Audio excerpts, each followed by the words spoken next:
Salut les amis, bienvenue dans le Plein de Super, le podcast qui vous fait découvrir le meilleur de la bande dessinée américaine.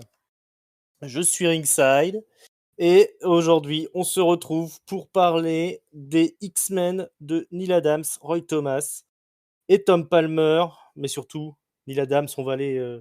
c'est pas tous les jours qu'on va aussi loin dans l'histoire des comics, on va aller dans les années 60, en 1969 précisément, pour ce qui est un petit peu un des maîtres étalons dans l'histoire de la Marvel. Pour m'accompagner, comme d'habitude, dans cette tour de tâche, pour parler comics pendant une petite heure, si vous n'aviez pas compris le concept, je suis accompagné de l'éminent Lord of Babylon, Jérôme. Comment ça va, Jérôme? Ça va, bonsoir à toi. Bonsoir et bonsoir au non moins éminent Isaac, votre barman. Comment ça va, Isaac? Bah écoute, ça va très bien. Et puis pour une fois, on n'a pas fait un gros run, hein. On a fait que 9 épisodes, donc c'est plutôt court. C'est Nous avons ça. été modestes. Ouais. Voilà, bref mais intense, hein, comme on dit souvent. Comme je disais, ouais, donc un maître étalon dans l'histoire de la Marvel. Les X-Men 56 à 63 et l'épisode 65. Le 64, on va pas en parler parce que c'est dessiné par Don Heck. C'est un bon épisode quand même, hein, avec Ouais. la première apparition de Sunfire, plutôt d'ailleurs très bien dessiné par Don Heck. Ça marche bien l'association avec Tom Palmer, mais on n'en parlera pas quand même. Donc 56 à 63 du premier volume, donc des X-Men, et l'épisode 65. Ça va de mai 1969 à février 1970 et ça a été mis en vente, de mars à décembre 1969 aux États-Unis. En France, ça a été publié dans Strange 57 à 60 et 62 de septembre 1974 à février 1975 et dans l'album Khazar qui avait été édité au second trimestre 1975. Comme je vous l'ai dit, au scénario Roy Thomas, mais également Denis O'Neill sur le dernier épisode, sur le 65, et Neil Adams également, on va dire en chef d'orchestre de tout ça, hein, puisque on vous l'expliquera, c'est un peu clairement plutôt lui le scénariste derrière tout ça. Roy Thomas et Denis O'Neill s'occuperont plutôt des dialogues. Et au dessin, donc Neil Adams, et associé à Tom Palmer à l'ancrage. Et l'éditeur, c'est un certain Stan Lee. Peut-être vous connaissez. Il me semble qu'il est passé dans certains films. C'est pas lui qui qui joue dans les films de Marvel. Ouais, ça, je crois qu'on ça, l'aperçoit de temps en temps. Ouais, on l'a vu de temps en temps. Certaines personnes doivent le connaître. Donc, comme je vous ai dit, c'est d'habitude, on traîne toujours du côté des années 80, mais là, on est un peu plus loin dans le temps. On est en 1969. Et comme d'habitude, on aime bien vous planter le décor. En 1969, qu'est-ce qui s'est passé? C'est un peu plus réjouissant que la dernière fois. Je crois qu'on a fait une biographie de l'année. Ouais, c'est pas justement, hein, 69, année érotique de Serge Gainsbourg en musique. Mais sinon, on a le 4 janvier l'entrée en vigueur de la Convention internationale sur l'élimination de toutes les formes de discrimination raciale. On voit que ça a porté ses fruits, hein, évidemment. On n'en parle plus. Voilà, hein, depuis, ça a été entièrement éliminé, ce genre de discrimination. Le 25 juillet, c'est la mise en place de la doctrine Nixon, qui impose le désengagement américain progressif au Vietnam. C'est le début de ce qu'on appelle la vietnamisation de la guerre du Vietnam. Et c'est aussi le fait... Voilà, une belle réussite également, hein, un beau succès de la politique Nixon. Un pas vers la paix, hein, quelque part. La paix, il en est question aussi, hein, Peace and Love, le 15 au 18 août, le festival de Woodstock, évidemment, où des centaines de milliers de personnes ont passé les barricades pour se rouler dans la boue, en prenant de l'acide et en écoutant de la musique. Le 21 juillet, le plus important, c'est les premiers pas sur la Lune pour les astronautes Neil Armstrong et Buzz Aldrin. Ça, c'est pas rien quand même. Et le troisième, 69. on oublie le nom à chaque fois. Voilà. Ouais, et Le Michael troisième, je Collins crois qu'il qui n'est pas reste, descendu, le ouais, le ouais. pauvre. il est resté dans la cabine. Il est resté dans la Non, pas cabine. toi. Tu gardes Ouais. les sacs. Ouais. Il garde le sac de sa copine, ouais. Je peux mettre la clim? Non. Au cinéma, au service secret de Sa Majesté de Peter Hunt, le meilleur James Ah, Bond putain. de tous les temps. Ah ouais. Ouais. Le road movie psychédélique Easy Rider de Dennis Hopper. Ouais. Il était une fois dans l'Ouest de Sergio Leone. Ouais. L'Armée des Ombres de Jean-Pierre Jeunet. Ouais. Voilà, il n'y a pas que de la merde. Ah Macadam non. Cowboy, Ma nuit chez Maud d'Éric Romer. Voilà, plutôt une Peut-être. grande année cinéma quand même. Butch Cassidy et le Kid, souvenez-vous. 100 $ pour un shérif. Ah, il y avait Voilà, des bons trucs. c'était une autre époque au niveau du Ouais. cinéma. C'était C'est bien marrant avant comme c'est Netflix. devenu bien pourri, en fait. Ouais. Là, il y a une marge quand même. Hein. Ouais, ouais. On voit ce qui sortait par C'est-à-dire que rapport à... quand on dit non, mais on peut pas dire que c'était mieux avant, en fait, si. Non, pas un petit peu quand même. Hein. C'est la preuve par le cinéma, j'ai envie de dire. Voilà, donc on voit que c'est quand même une année riche au niveau artistique, hein, dans tous les sens du terme, un peu à tous les niveaux. Et donc on va vous parler des X-Men et de l'arrivée de Neil Adams sur la série. Bon alors, faut savoir qu'à l'époque, hein, les X-Men sont un peu en chute au niveau des ventes, ça fonctionne plus du tout. Et on a Neil Adams qui accepte de travailler sur les X-Men. On vous expliquera un peu plus hein, les tenants et les aboutissants là-dessus un peu plus tard. Et donc il va reprendre l'intrigue de la série là où elle s'était arrêtée, c'est-à-dire en pleine intrigue autour du pharaon vivant qui vient kidnapper le frère récemment retrouvé de Cyclope, Alex Summers, qui deviendra Havok par la suite. Donc, justement, le pharaon vivant kidnappe Havok pour lui voler son énergie et devenir ainsi le monolithe vivant, un monstre géant qui est censé détruire tout. Bon, il est arrêté par les X-Men, évidemment. Ensuite, on a l'attaque des Sentinelles, qui est commandée par le fils de Bolivar Trask, Larry Trask, qui reprend un peu les créations de son père, les robots géants qui sont chargés de chasser les mutants.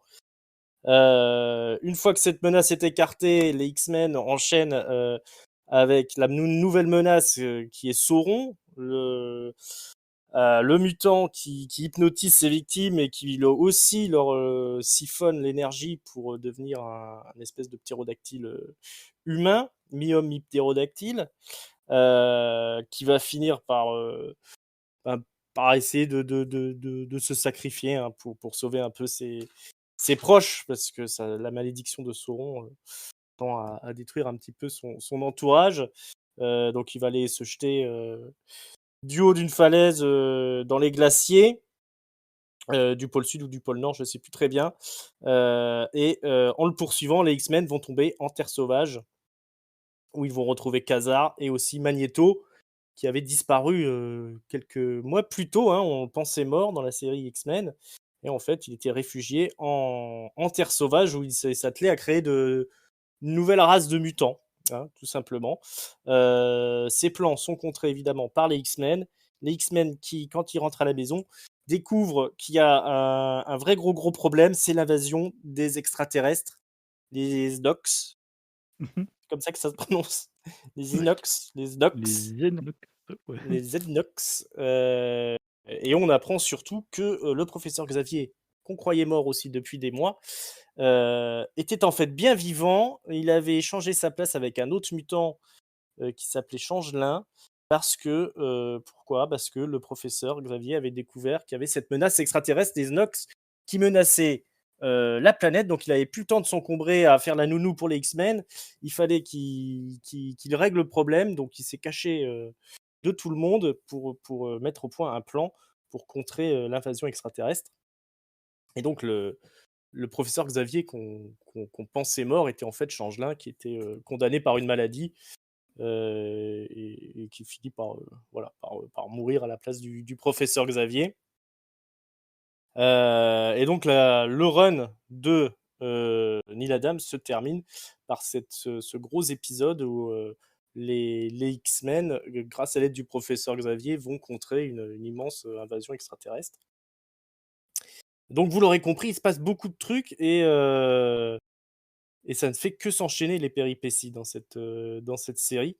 Ça va être un petit peu, un des points qu'on va explorer, la rapidité des enchaînements, le fait que ce soit de l'action non-stop, cette série, mise en scène par Neil Adams. Mais évidemment, la question que tout le monde se pose, c'est de quelle manière on a découvert cette série dans un premier temps. Heu, bon, Isaac, peut-être que tu veux nous Alors le moi, dire, témoigner? ouais, je peux témoigner. J'étais là, j'ai tout vu. Il a tout vu. C'était dans Speedé. C'est-à-dire que la série des anciens X-Men était republiée dans Speedé suite au succès de la nouvelle série X-Men, les nouveaux X-Men qui paraissaient à l'époque dans Special Strange. Et du coup, dans les épisodes, dans les numéros 73 à 78 de Speedé, on a réimprimé une partie du run. Alors, il n'y a pas les 4 épisodes qui se situent en Terre Sauvage, bizarrement, Mmh. donc qui faisaient partie de l'album Khazar dans la première publication en France.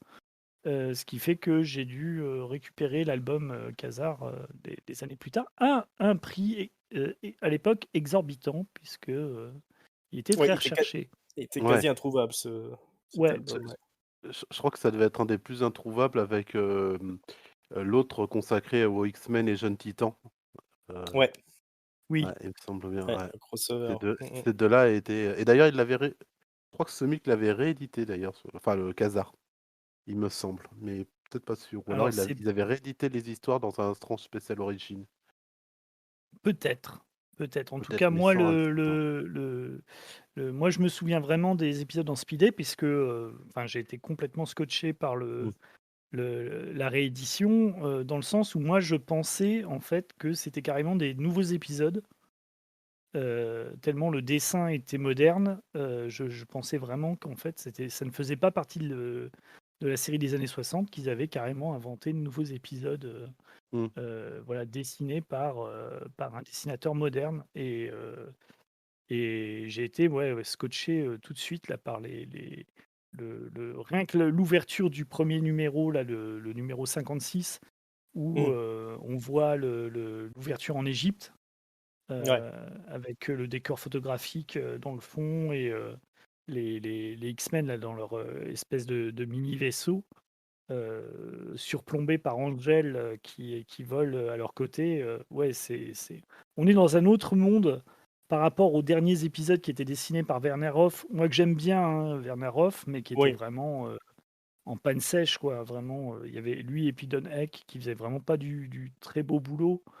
Et même les débuts de et Jim Steranko et Barry Smith, qui étaient sur certains épisodes. Alors, les 2 épisodes de Steranko sont encore pas trop mal, mais les épisodes de Barry Smith, par contre, ouais, c'est vraiment du Barry Smith du début et c'est pas très réussi, quoi. Alors que là, Neil Adams, il est vraiment en pleine possession de ses moyens et l'ancrage de Tom Palmer, ne fait que sublimer, vraiment son trait, sa dynamique. Moi, c'est le découpage, hein, mmh. qui m'a tout de Mmh. suite laissé sur le cul parce que c'est vraiment, un découpage comme on en a rarement vu, dans quelque chose d'aussi dynamique dans Mmh.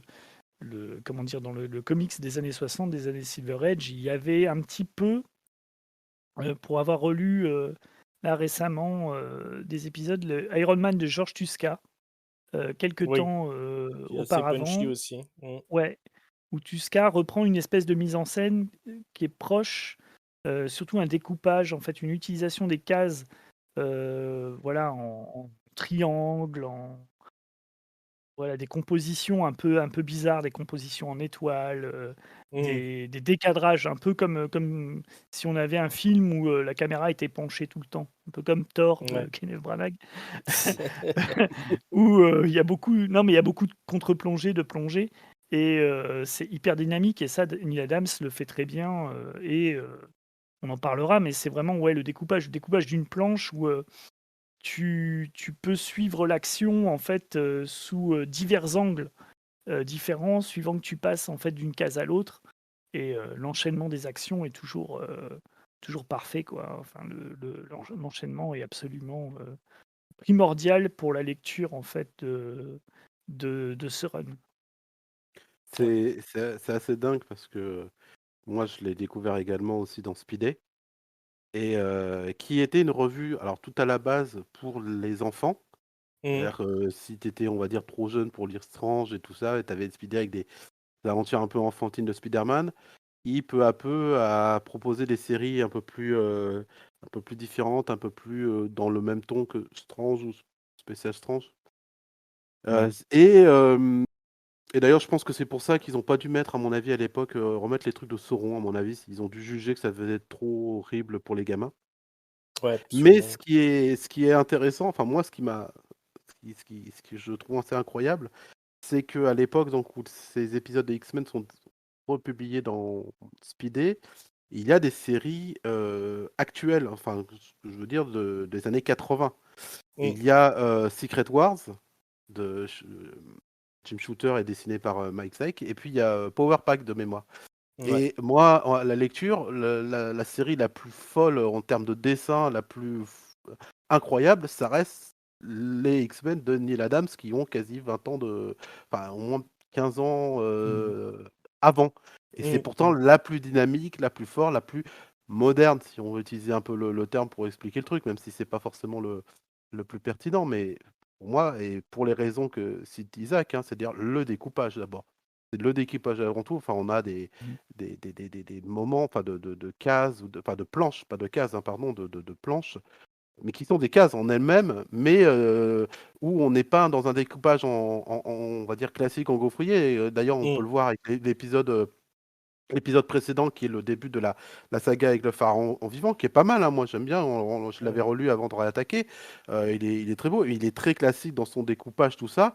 Et ce que j'adore, moi, avec Neil, c'est direct, en fait, il décrète que son propre décor sera le découpage même du mouvement de sa planche, de comment tu commences en haut pour finir en bas, enfin toute Mmh. l'histoire de ça, et c'est à l'intérieur de la planche. Alors on a des planches célèbres, on y reviendra, hein, dans l'épisode, notamment dans l'épisode des Sentinelles, hein. Enfin, l'épisode en fait qui fait transition avec Pharaon Vivant Sentinelle, il y a une planche remarquable avec le fauve, qui est Mmh. assez incroyable. Cette planche-là, tu la lis dans un sens, tu la lis dans un autre, tu la lis dans un troisième sens, et à chaque fois, tu vas avoir une différence, enfin, même puissance, quoi. Mais avec divers sentiments à chaque fois. C'est vraiment incroyable à ce niveau-là. Ouais, ouais, ouais. Bah, ouais, c'était, c'est avec le recul, ce qui choque, le fait que ces planches étaient tellement modernes, et tenaient largement la comparaison par rapport à ce qu'il y avait, dans le reste de la revue Speedy, hein. Moi aussi, hein, j'ai découvert, Mmh mh. la série, via Speedy avec les pages qui étaient, avec un encadrement bleu. Ouais, Oui. Ah oui, oui, C'était, exact, exact, exact. c'était mais ce assez qui est marrant spécifique, ça Je sais se pas faisait pas sur pourquoi. d'autres Je séries. sais pas Mmh. pourquoi d'ailleurs. Peut-être pour, je Bah, jamais non, su, j'en sais rien. mmh. et ce Il qui y est avait un marrant, stock de c'est papier bleu. ouais, ouais. Ce qui est marrant, c'est que les premiers épisodes, il y a des backups, Oui. qui sont dessinés, alors pas par Ouais. Neil Adams, mais qui sont dessinés par Werner Roth, qui sont notamment sur la fin des origines d'Angel et il y a un épisode très sympa où on découvre les pouvoirs de Marvel Girl, de Jean Grey, Mmh. Mmh mh. mais c'est là où on voit la différence de dessin, elle saute aux yeux parce que le dessin de Werner Roth est quand même très sage. Ouais. Le découpage est très, voilà, Là, on est dans le très, classicisme, hein. des cases horizontales et des cases verticales, mais voilà, une action par case et c'est après c'est très chouette, hein. Moi, j'aime bien l'épisode, où Marvel Girl explique ses super pouvoirs, c'est assez Oui. sympa, quoi. Mmh mh. Mais hem, d'ailleurs, j'aimais bien d'ailleurs toutes ces backups qui racontaient un peu les origines des X-Men et c'est Ouais. vrai que, la série était. Moi, j'avais toujours eu un bon a priori sur les X-Men des années 60. J'aimais beaucoup la série, même si on sentait que les épisodes vraiment qui mènent à l'arrivée de Neil Adams, on sent la panne sèche Mm. d'idées, hein. On sent Ouais, vraiment qu'il y a quelque chose voilà, qui tourne plus rond. Et c'est les passages les plus intéressants, c'était les backups, en fait. C'était les backups ouais. sur les origines de chaque membre des X-Men. J'aimais bien celui du Et fauve, moi. Pardon. ouais, celui Et du fauve, ouais, ouais, ouais. l'ouverture où son père est dans un il essaie d'empêcher un accident nucléaire, je trouvais ce truc assez incroyable, Ouais, ouais, c'était ouais. Le moins bon, de toute façon, c'était sur Iceberg, mais Iceberg, c'est le moins bon voilà, de Des l'équipe personnages. on est d'accord. des anciens X-Men. Et du coup, ouais, moi j'ai toujours bien aimé cette série. Et ce qui était fascinant avec donc les épisodes de Neil Adams, c'est que Neil Adams en fait fait des remakes des premiers épisodes de Stan Lee et Jack Kirby. Il va rechercher un peu des éléments de la quinzaine, la vingtaine de premiers épisodes qui étaient réalisés par Stan Lee et Kirby. Notamment, il ramène les Sentinelles qu'on n'avait pas vus Mmh. depuis cette époque. Ils retournent en terre sauvage, voir Khazar, ce qu'ils avaient déjà fait dans un des premiers épisodes. On Mm. revoit la confrérie des mauvais mutants, Ouais. Fait on revenir revoit Magneto, On revoit fait Magneto, revenir Xavier. ouais. Et voilà, on revient à quelque chose en fait qui est un peu plus l'essence des X-Men, alors qu'on s'était un petit peu perdu avec effectivement la mort du professeur Xavier. Il y a toute une période d'ailleurs où l'équipe n'agit plus en équipe.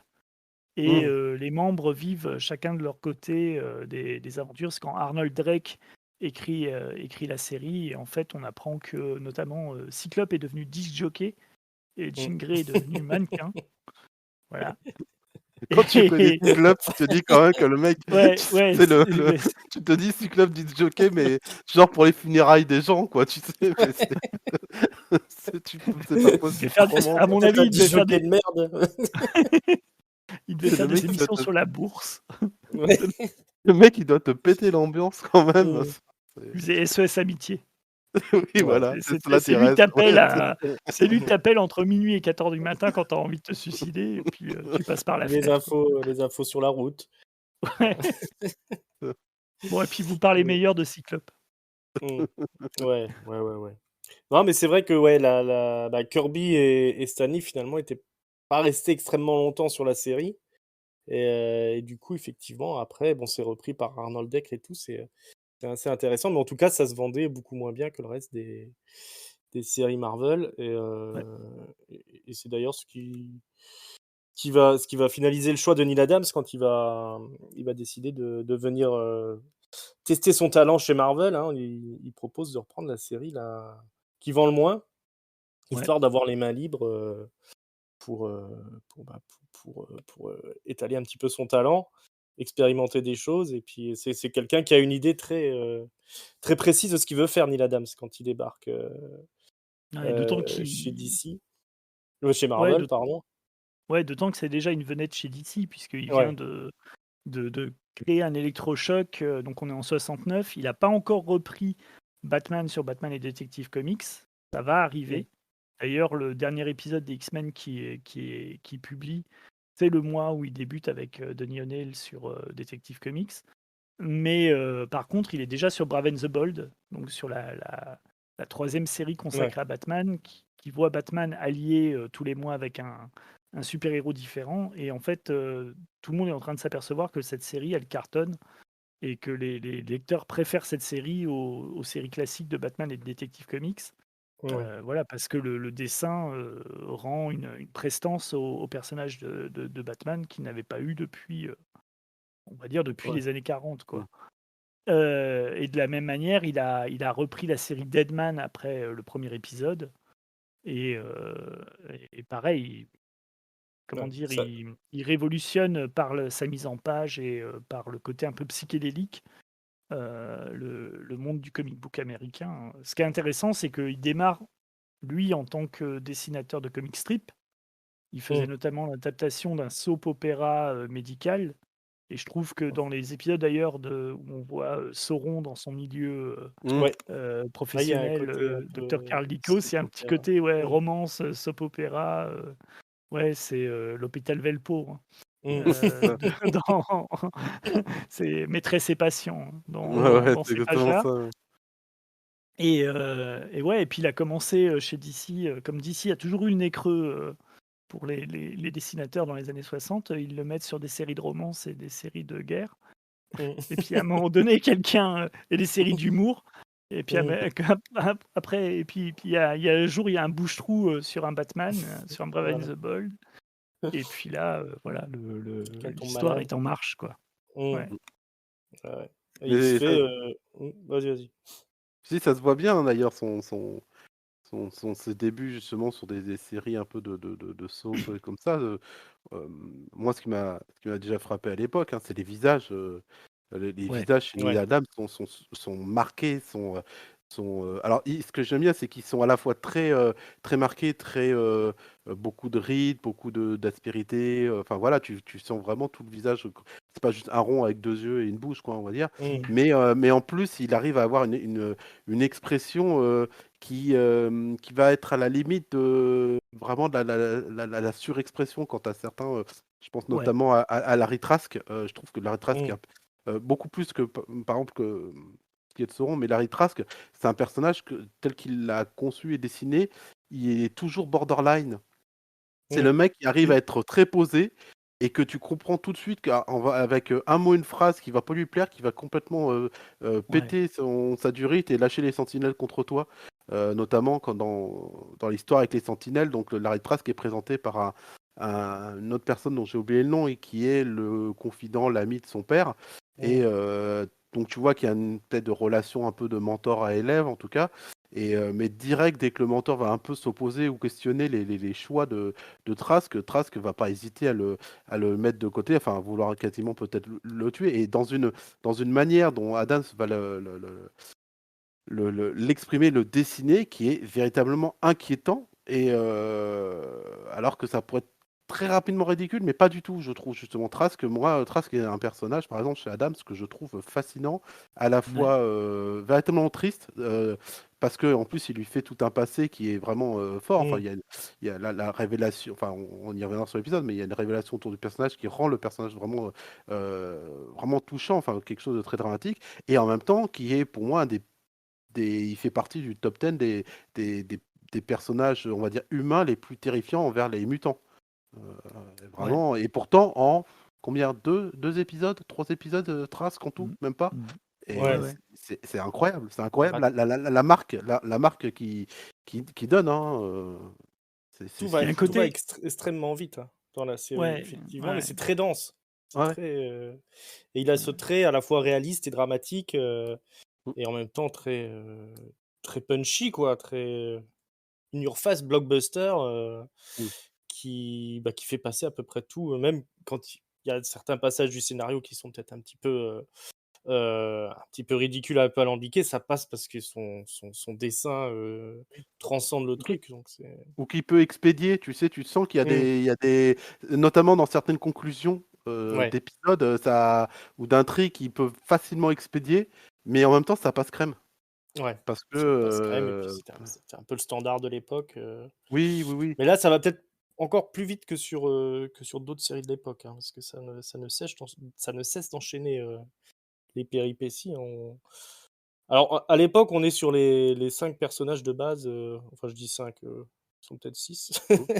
Les X-Men de base, Cyclope, le Fauve, Iceberg, Angel et Marvel Girl. Donc ça Ouais. fait bien 5, hein. On est 5, OK. ouais, ouais. d'accord. Il y a Lorna Dane, Polaris qui traîne dans le coin et qui a, à l'époque, la petite amie de Iceberg, mais qui va tomber sous le charme du frère de Cyclope, C'est Alex même plus Summers. drôle. Summers. En fait, Ouais. c'est Iceberg qui croit qu'elle est sa petite amie, mais elle, lors d'un Ouais. dialogue, elle fait: «Non, mais en fait, c'est juste un copain». Mmh. Le Ouais. fait: «Ah non, bon, non, je pensais pas». Non, C'est déjà j'appartiens à personne, dit-elle. voilà, Ouais. Ouais. j'aime beaucoup cette dame. On est déjà le féminisme est déjà là, hein, dans, dans cette série, encore une fois. Et comme on le voit dans les épisodes de Marvel Girl où elle utilise ses pouvoirs pour faire la cuisine. Ah, Oui, j'adore. c'est Ah, ça. ça, là, ils sont bons. Hein. Et à la fin, Ah elle dit oui, mon autre super pouvoir est de faire tourner la tête des hommes. Oui, voilà. c'est vrai. Ouais. C'est- Ne me Non, moi demandez pas j'aime bien, ça, c'est je ne suis quand qu'une il fille. moi j'aime bien, c'est quand elle est, genre elle vient de se relever, elle est évanouie, elle s'est pris une Ouais, explosion dans la face et il y a que elle qui peut sauver la situation. Alors il y a Cyclope ouais, qui ouais. la secoue pour, «Écoute, utilise tes pouvoirs quand même là, je me suis fatigué, mais allez, tu vas voir que tu peux y arriver». Je sais pas ce qu'il Mais ferait sans elle, justement, hein, quand même au final, mais ouais, ouais, justement, il booste un peu la présence de Marvel Girl.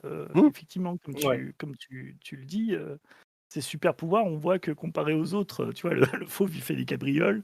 ouais. Angèle, de toute façon, il sert à rien vu que Angel, il à part tourne avaler. souvent Ouais, il tourne en il il tourne tourne puis il tombe au autour. bout d'un moment. Ouais Mais et d'ailleurs, c'est ouais, Il c'est meurt, hein, même d'ailleurs, bah, en tombant d'ailleurs, il dans meurt, l'escalier.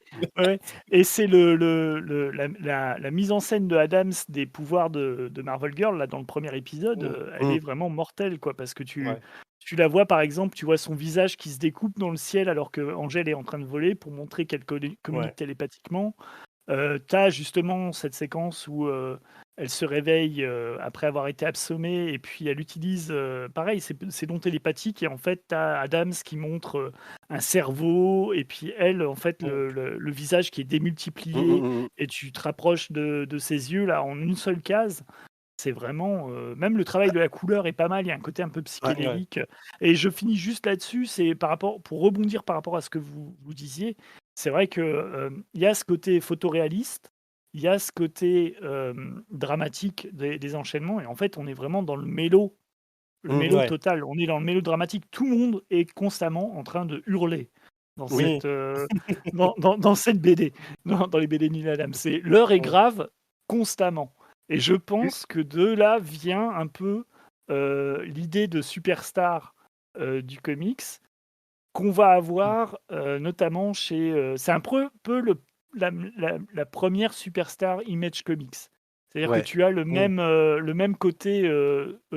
Tout est toujours over the top chez Rob Liefeld, chez Jim Lee, mmh, et chez malheureusement Marc Silvestri quand il se prend pour Jim Lee. Mais à ce côté, ouais, voilà, on met l'ampli sur 11 constamment, quoi. mmh, Et pour rebondir bah, exactement à ce que tu dis, tu as exactement ça sur les gens qui hurlent et les muscles. Je trouve les muscles Ouais, bandés, toujours constamment ouais, bandés, constamment, tu vois, ils sont sur les nerfs, tu vois, c'est vraiment pas un pet. Et vraiment, tu as ça. Euh, le fauve et Angel, en effet, les pouvoirs sont tellement forts que dans beaucoup d'épisodes, et notamment sur les Snoke, on leur file des flingues, comme ça, histoire mmh, de bien assurer. oui, Et pour prolonger sur ce que tu dis sur Marvel Girl, tu as exactement ça sur ses pouvoirs, parce que tout le long des épisodes de Neil Adams, tu vois limite le personnage en puissance supérieure, notamment sur la fin, quand il se bat sur les Snox, et c'est la seule des X-Men qui connaît la vérité par rapport à la mort du professeur Xavier, ouais, ouais, qui est dans le roman. Ça, c'est quelque chose qui m'a toujours plu quand il découvre, donc dans le dernier ouais, épisode de ouais, Adams, que donc le ouais. professeur Xavier a simulé sa mort, seulement Jean Grey était au courant. Et mmh, ça, c'est pareil, ça vient doucement comme ça, c'est jamais trop, ça s'attarde pas, on fait Mmh. pas genre un mmh, épisode où les autres sont pas contents d'apprendre le truc. Déjà parce qu'il y a une planète qui t'arrive sur la tronche, donc il va peut-être falloir gérer le truc. Mais c'est quand même, je trouve que il prépare avant, parce que enfin, ce qui est assez évident, c'est que quand tu vois ces épisodes, on est face à une espèce de Year One des X-Men, mais des X-Men de oui, Claremont. Voilà, tu vois, mmh, on a Ouais, le Year One ici. Il prépare déjà Jean Grey, Marvel Girl, tel que Claremont va l'écrire et va en faire Phoenix, quoi. Déjà, d'ailleurs, déjà tout. Cool. Oui, ouais, ouais, qui ouais, est assistant édito sur ces épisodes? Chris Claremont. mmh, Donc exactement. voilà, il y a même un débat sur, ce serait lui qui aurait amené l'idée dans l'arc sur les Sentinelles, c'est lui qui amène, l'idée de la résolution, c'est-à-dire le coup de poker que fait Cyclope par rapport aux Sentinelles, de lui expliquer, ben, si vous voulez détruire les mutants, donc les robots traqueurs de mutants, Mhm. si vous voulez vraiment détruire les mutants, il faut détruire la source de la mutation. La source de la mutation, c'est le soleil. Donc les Sentinelles vont se jeter dans le soleil dans une super splash page Elle est qui est magnifique. vraiment qui est vraiment mortel, puisque qui vient, puisque tu parlais du contexte cinématographique de la fin des années 60, on est un an après la sortie de 2001 Odyssée de Ah, l'espace. exactement. Ouais. Et ouais, les scènes les scènes spatiales qui vont avoir aussi leur importance, comme tu le dis, dans les X-Men de Claremont quelques années Mm. plus tard. Elles sont déjà là. Elles sont déjà dans. Voilà, on retrouve déjà Ouais, les, en les, les quelques X-Men dans planches. l'espace. Et la guerre contre les Snox, on a vraiment ce côté space opéra qui va se développer plus tard chez Claremont et Cockrum et Claremont et John Byrne. Donc ouais, Alors, on est cette planche, je vraiment sais dans pas vous, la genèse de ce style, quoi. pour cette planche sur les sentinelles, je sais pas vous, mais moi j'étais triste pour les sentinelles. Il Ouais, y a ouais, quelque chose de ouais. dingue, hein, parce que non seulement pareil, pour revenir sur ça, Mm. elles sont terrifiantes. Elles sont véritablement terrifiantes dans le visage. Et alors, je reviens. Elles sont terrifiantes dans la manière de traquer les mutants, enfin, cette espèce de côté implacable.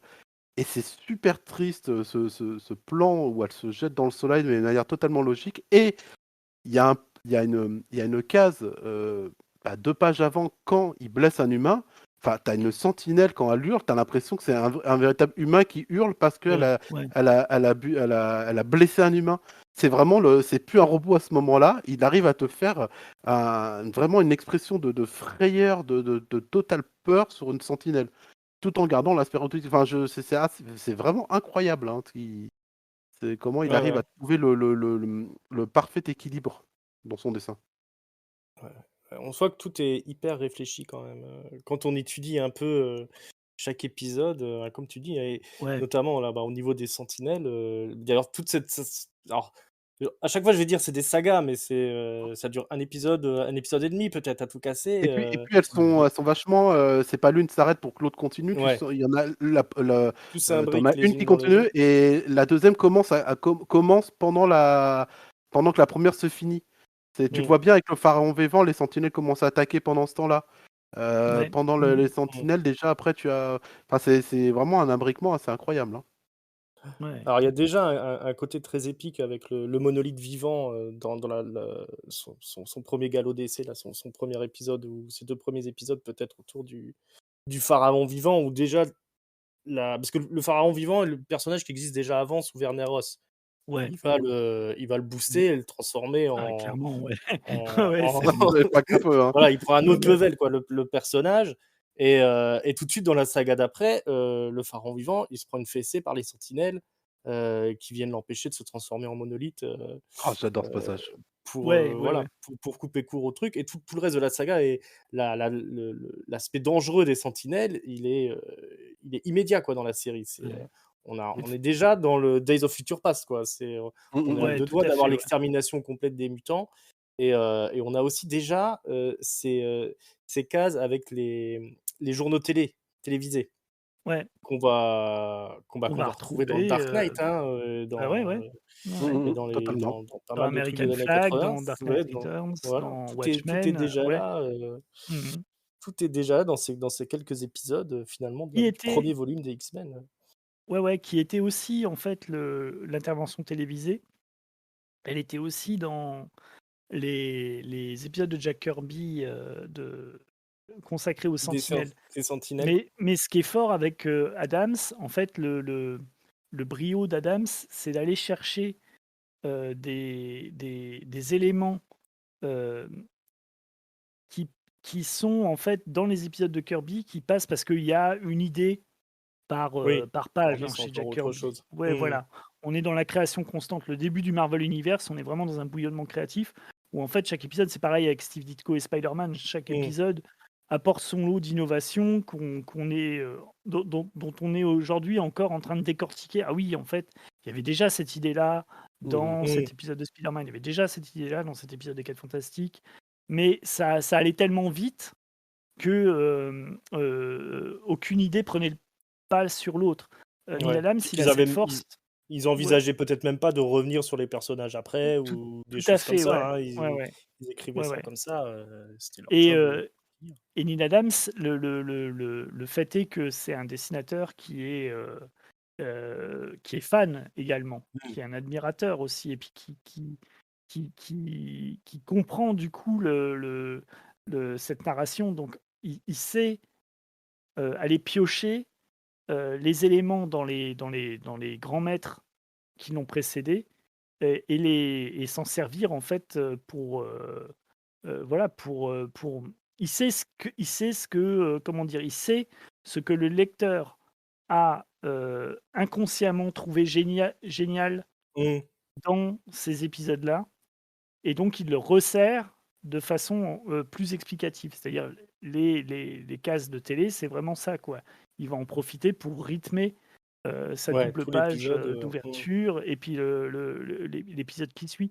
Donc voilà, c'est le talent de Neil Adams parce que finalement, il crée très peu, de personnages, à l'exception de Sauron et de la tripotée de mutants là, que crée Magneto, Mmh. en Terre sauvage mmh, et on peut pas desi dire di que s design Avoc, quand même.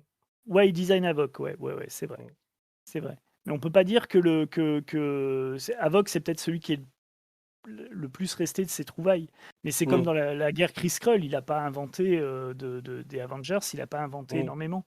Ou, Ouais. voilà, il crée quand même des choses. Je dis pas qu'il ne crée rien, mais il est pas à chaque épisode à inventer un vrai pilier de l'univers Marvel. Mmh. Tu vois, il y a autant il y a effectivement, il y a Havok qu'il y a, comment il s'appelle? Barbarus et Mmh. Oui. Amphibius et Oui, ouais. les C'est pas une voilà, franche réussite, hein, c'est ouais, c'est ils sont sympas, mais ils sont ouais. condamnés à rester, les héros de 3e zo enfin les vilains de Mmh. 3e zone, quoi.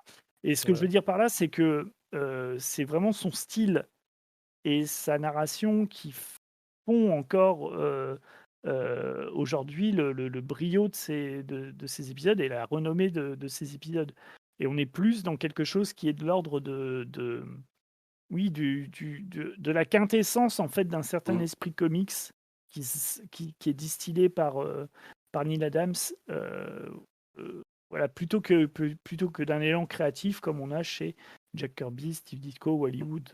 Mais Ouais. ça vient aussi, du scénariste avec lequel il est partenaire, Ouais, c'est ce que j'avais dit, ça Ouais. se qui marie est Roy particulièrement Thomas. bien, Ouais, ouais, ouais, mmh, c'est d'ailleurs, Adams le disait lui-même, hein, qu'il adorait travailler avec mmh, Roy Thomas, que c'était celui qui comprenait le mieux, son style. Parce que Roy Thomas, voilà, c'est, un ancien, professeur, mais qui était, surtout, fan de bande dessinée et qui a créé le premier fanzine, aux États-Unis, voilà, à la fin des années 50, qui revenait sur les BD des années 40, quoi.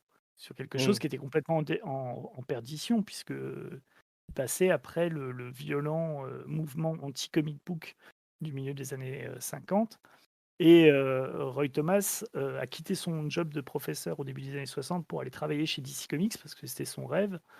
Il est resté 2 semaines sous la houlette de Mort Weisinger, qui était, l'éditeur des titres Superman et qui l'a traité comme de la merde, comme il traitait, tout le monde.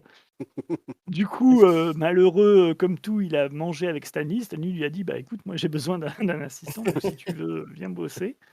Et Roy Thomas, c'est celui qui a créé la continuité chez Marvel, quoi. Ouais. C'est celui qui ouais, vérifiait que, là où Stan Lee, lui, s'en foutait, il inventait, les dialogues, pour Kirby, Ditko et les mmh, autres et il se foutait un petit peu de ce qui se passait dans les autres, dans les anciens enfin, il se souvenait jamais de ce qui se passait dans les mmh, anciens Mmh. épisodes et il Ouais, trouvait ouais. toujours un moyen de rafistoler, en fait, les intrigues. Roy Thomas, c'est lui qui va commencer à concevoir, ouais, vraiment la cosmogonie de mmh, l'univers Marvel et le travail avec Neil Adams, c'est un peu ça. C'est un peu, voilà, sur les X-Men notamment, c'est assez visible. On va prendre qu'est-ce qui a marché, en fait, sur les 50 épisodes qui nous ont précédés et on va distiller, là, sur les 9 épisodes, la quintessence de ce que sont les X-Men et en fait, les X-Men n'ont jamais été, effectivement, dans les années 60 aussi impressionnants et aussi glamour et aussi, Mmh. justement par le fait que on a vraiment calé ce qu'étaient les X-Men, en Ouais. Ouais. fait. Ce qu'étaient Moi, je les dirais que X-Men. je te dirais que c'est cette période, c'est celle qui en fait, qui est peut-être la première, enfin pas la première série Marvel, mais en tout cas qui plonge les X-Men dans les années 70. Autant pour moi Oui, les Mm. autres épisodes des X-Men, bah, c'est ancré années 60, voilà, avec tout ce qu'on peut trouver de très désuet aujourd'hui si on découvre ça, mais bah, qui sont dans le contexte, hein. La manière dont les X-Men sont habillés, les décors, les interactions, avec tout ce côté un peu soap qu'on a. Et par contre, quand je lis les X-Men de Adam, j'ai l'impression plus vraiment d'être déjà plongé dans les années 70 avec quelque chose de beaucoup plus noir, beaucoup plus sérieux, beaucoup plus. Ouais, je reviens à ce contexte de modernité et je pense que vraiment l'utilisation de la télévision joue beaucoup. Surtout, alors, j'ai pas souvenir de l'autre utilisation avant, mais il y a un truc qui m'avait vraiment marqué, moi, dans cette utilisation du média, c'est comment il est utilisé comme si c'était du direct. Mm. ouais. Je sais pas si. Ouais. Dans d'autres épisodes, c'était pas des reportages, des choses comme ça, mais là, tu as vraiment l'impression, stop, BFM TV, boum, Mm. en direct tout de suite, les X-Men contre les Sentinelles, à ce moment-là.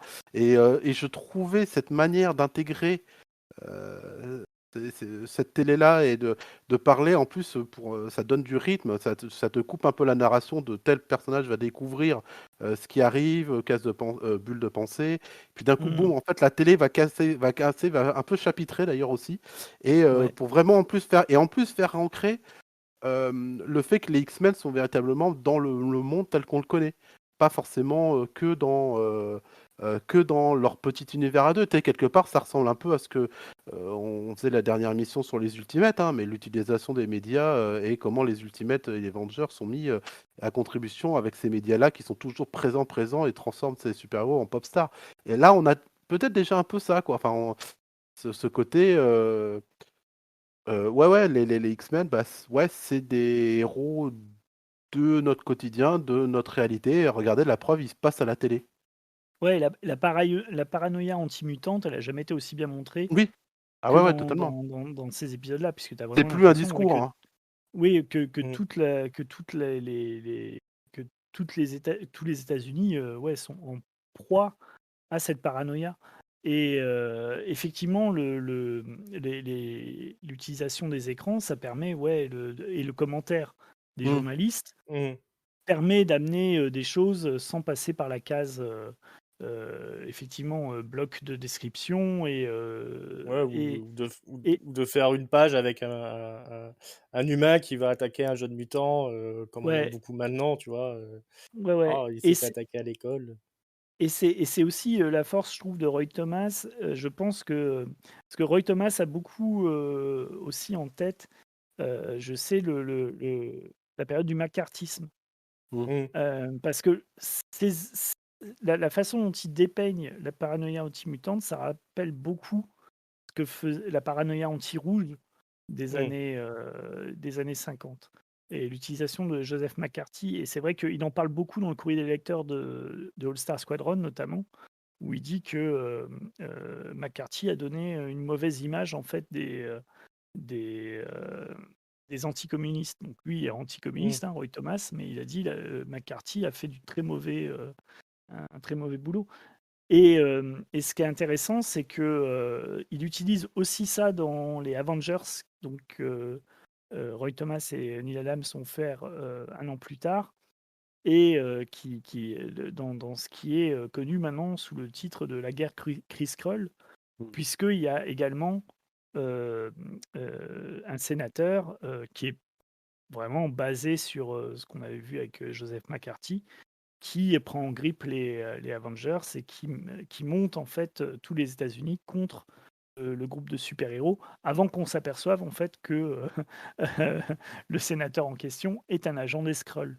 Mm. Donc c'est quelque chose qui, ouais, c'est quelque chose, étant donné que c'est 2 gamins des années 50, finalement 2 ados Mm. des années 50, Neil Adams et Roy Thomas, et que les 2 ont été aussi déçus dans les années 50. Neil Adams l'expliquait, était déçu de ce que devenaient les comic books suite à à l'attaque du Sénat contre les éditeurs de comic book qui avaient relié les bandes dessinées à la montée de la délinquance juvénile, qui trouvaient que c'était des œuvres qui pervertissaient notre belle jeunesse. Mmh. Les ados comme Neil Adams et Roy Thomas se retrouvaient avec des BD aseptisés et Mmh. un environnement éditorial qui était beaucoup moins enrichissant et puis intéressant que quelques années auparavant avec EC Comics, Ouais, les avec comics les d'horreur, les Tales from the Comics, Crypt. Tales from the Mmh. Crypt, tout ça. Et c'est vrai que là, on est à la fin des années 60. Comme dit Jérôme, on anticipe déjà les années 70 et notamment le Comics Code Authority, donc l'organe d'autocensure des maisons d'édition américaines, qui a été monté justement suite à ces audiences sénatoriales. Le Comics Code, il va un peu se lâcher, il va un peu perdre du terrain, et notamment grâce à Neil Adams, grâce aux épisodes sur la drogue de Green Arrow et Green Ouais, tout à Lantern, fait. et aux épisodes aussi socialement engagés de Green Arrow et Green Lantern. Et puis Neil Adams, il va faire aussi des épisodes de Dracula pour des magazines, puisqu'on va refaire de la BD pour des magazines, donc des magazines noirs et blancs qui échappent au Comic Code Authority et dans lesquels voilà, on peut mettre un peu plus de violence, un peu plus d'érotisme. Et Neil Adams fait partie de ce mouvement-là. Donc ouais, effectivement, les X-Men, c'est peut-être le premier comics des années 70, Mmh. mais qui est publié en 1969, quoi. Mm, Ouais, mm. ouais, ouais. Ouais, j'ai toujours cette impression. Et d'ailleurs, tu parles de ces essais sur Dracula et tout. Ouais, il y a toute la partie Sauron que je trouve toujours véritablement très, très, Ouais, très terrifiante, Ouais, hein. c'est ça, ouais. Sa création de Sauron, ses ailes, son aspect, ses yeux, sa manière de. En plus, j'aime bien sa manière d'arriver, quoi. Ce côté, mon Dieu, la créature est en moi, mais je peux pas me retenir de pomper Mmh. l'énergie des gens. Et puis ouais. après son apparition, c'est vraiment c'est une belle. Alors, c'est pas un personnage que je trouve intéressant après Neil Adams. Je me rappelle pas d'épisode des X-Men où il est utilisé, où il m'a vraiment Ouais, il y a passionné. quand même Mais les épisodes par John Byrne qui sont, oui, ouais, autant pour moi. Mais oui, autant pour moi, la suite même, j'avais complètement zappé qu'il était là-dedans, mais c'est dingue. Et mais voilà, donc autant pour moi, vous n'écoutez pas ce que je dis, je viens de dire une grosse connerie. En tout cas, donc à part Sata, voilà. En tout cas, avec Adams, il est vraiment terrifiant. Mais ouais. en plus, c'est une prévision de ce qu'il va faire avec Man-Bat. Ouais, Mm. aussi, Un ouais. Oui, peu un oui, Sa prototype vision de à la fois totalement. du vampire, son premier traitement du thème du vampire et du monstre, et un ouais, prémisse du monstre tel que Ouais. Man-Bat qui va être dans les Oui, aussi X-Men. un des thèmes récurrents des héros des années 70. Le monstre à Ouais. mm, l'intérieur, tu as Ghost Rider, tu as Mmh. Blade, tu as Man-Thing, Swamp Thing, mm, mm, mm. voilà, voilà, c'est aussi Ouais. voilà, le retour de l'horreur et le retour des monstres Ouais. à l'ancienne qui parcourt les années 70. Mm, mm, mm. Et qui fait plaisir, hein, d'ailleurs. Ouais. Il est aussi le premier à faire de Magneto un espèce de professeur, enfin l'équivalent du professeur Xavier, qui apprend à des mutants à se servir de leur pouvoir, Bah, il y a il y avait aussi la confrérie des mauvais mutants quelque part, hein, mais là, il y a peut-être pas l'aspect terroriste ouais, il y ouais, a ouais. plus, dans la Terre sauvage, un peu plus, bon, ça finit mal pour lui aussi, Mais le c'est ce projet est qu'on mal c'est embarqué dès le départ, mais c'est ouais, peut-être c'est ce aussi qu'on ce qui pose les prémices de plus tard, le fait que Magneto, bah, déjà, on le voit prenne sans en charge les casque. X-Men. Mm. Ouais, on le voit sans casque, c'était la première fois qu'on le voit, Ouais, sans casque. Angel est séduit par lui, il dit: «Ah tiens, il me rappelle beaucoup le Le professeur professeur Xavier». Xavier. Mmh. Magneto il a un plan pour transformer, toute l'humanité en mutants, ce qu'il va faire dans le premier film des X-Men de Bryan Mmh. Singer. C'est le même plan. Mm, mm. Et ouais, et c'est de la même manière que les sentinelles et l'utilisation de la télévision et des médias, Neil Adams, en fait, il reprend des idées de Jack Kirby, notamment Mmh. le la confrérie des mauvais mutants, le fait que le Magnéto, ça soit l'équivalent du méchant du professeur Xavier. Sauf que, ouais, il le pousse, voilà, il pousse le cadran encore un petit peu plus loin, et ce qui fait que, ouais, ça amène l'idée qu'effectivement, Magneto est vraiment un professeur Xavier en puissance, quoi. Mmh. Un double du professeur Xavier en puissance. Surtout qu'il est handicapé dans la série. Ouais. Et Il est c'est les il est mains au blessé. lieu Mmh. de C'est des voilà, jambes, au lieu quoi. Au des lieu des jambes, jambes. c'est les mains qui sont, bon ça ne durera pas derrière, ce sera rectifié, Ouais. c'est pas quelque chose qu'ils vont garder, mais en tout cas, c'est déjà le cas. Effectivement, c'est la première fois qu'on le voit sans casque et Oui, puis en plus, il joue bien sur le suspense du truc, donc qui est ce personnage nouveau en terre sauvage et qu'on découvre à la fin avec toujours cette image du casque, d'ailleurs qu'on ouais, voit, Ouais, et c'est très très bien amené, très bien. ouais. et il Il crée a un le nouveau costume très moche, Ouais, ça par contre, faut le Magneto, dire, hein. ouais. ouais, Mais par ouais, contre, il crée le nouveau costume d'Angel, qui est ouais. sûrement son meilleur costume, Ah oui, clairement, ouais. Ouais, ouais. Mmh. parce que, jusqu'ici, il avait ce costume jaune à bretelles, Ouais, Ouais, jaune et noir et rouge et bleu et vert, ouais, assez bizarre, ouais, ouais. et Mais on voit il a très vite qu'il s'en insisté, débarrasse, hein. Ouais, ouais, ouais. Il a insisté, il a dit que s'il reprenait, il voulait absolument, la première chose qu'il voulait faire, c'était changer le ouais. costume d'Angel mmh, parce mmh, qu'il mmh, mmh. c'était le X-Men qu'il aimait le moins et du Ouais. coup, ouais, voilà. Il En tout cas, c'est une grosse réussite le costume, Ouais, bleu et blanc, bah, Avoc Ah ouais, aussi. ouais. Avoc est Avoc aussi. magnifique Ouais, ouais, ouais, Avoc. et Avoc, c'est d'ailleurs quasiment même encore aujourd'hui, on revient à ce costume-là, enfin, Ouais, il est Ouais, d'une quand clairement. il peut faire autre simplicité et chose, puis, mmh, ouais, mmh, mmh. Mmh. c'est assez incroyable, hein. Mais Bah, d'ailleurs, tout va l'idée voilà. d'avoir le pouvoir, comme ça qui se développe sur tout le Mmh. costume en fait, plus il Mmh, s'énerve et mmh, Mmh, plus tu vois les cercles qui s'agrandissent, ouais, je trouve que mmh, c'est mmh, une idée brillante, quoi. C'est mmh, ouais, mmh, ouais. mmh, Ouais, puis ça permet de s'amuser, hein, au niveau des dessinateurs, tu peux en faire des effets, différents. mmh, Sylvestri, il faisait des trucs sympas, ouais, avec ça aussi et je crois, heu, Walt Simonson aussi. ouais, mmh, Qui se sont bien amusés aussi à traiter. De toute façon, il y a un peu tous les thèmes qui sont abordés dans cette saga qui vont faire école quand quelqu'un va reprendre les X-Men derrière, mmh, à chaque fois, généralement, il va revenir à ces basiques-là, les Sentinelles, la Terre sauvage, Magneto, mmh, quelque chose qu'on va et retrouver à peu près dans l'espace. tous les débuts du run, voilà et l'espace, mmh, heu, mmh, mmh. avec, notamment, alors il y a un micmac sur la dernière couverture, je crois, où Ouais, le monstre, qui est le sur monstre le en couverture n'est a pas le été même que celui qu'il y a redessiné. de Ouais, ouais, Ouais, ouais. par ouais, Marie ouais. Séverine, si je dis pas de bêtises. Ouais, en fait, il a été Heu, redessiné, lui, ce qu'il avait en tête, c'était il voyait ça comme le chien de garde, en fait, du vaisseau alien. Donc mmh, en fait, il avait dessiné quelque chose de pas du tout, humanoïde, en fait, quelque chose qui était à 4 ouais, pattes avec, une gueule, et ils ont tout redessiné pour que ce soit une espèce de géant, assez ouais, moche d'ailleurs. assez moche qu'on ne retrouve pas dans l'épisode, Ouais, concrètement, quoi ouais et j'ai bien et aimé, j'aime bien si il est dans l'épisode, c'est On le voit vite redessiné fait. justement. Ouais, mmh, ouais. On le voit Si, le temps d'une case, il est, ouais, ouais, ouais, il est redessiné, c'est justement ça qui posait problème et non et moi j'aime beaucoup cet épisode, mmh. l'épisode ah oui, de 65 là avec les Z-Nox, parce que tu as une saga en 20 pages. C'est ouais, Ouais. c'est ça. vraiment, C'est un truc et complètement ça épique, m'a un blockbuster de fou furieux, ouais, ouais et heu, je l'ai relu cet épisode-là, ouais, mais j'étais un peu scié, moi, en lisant ouais, aussi, ouais, un c'est million la de Moi, fois toute quand je j'étais gosse, dualité ouais.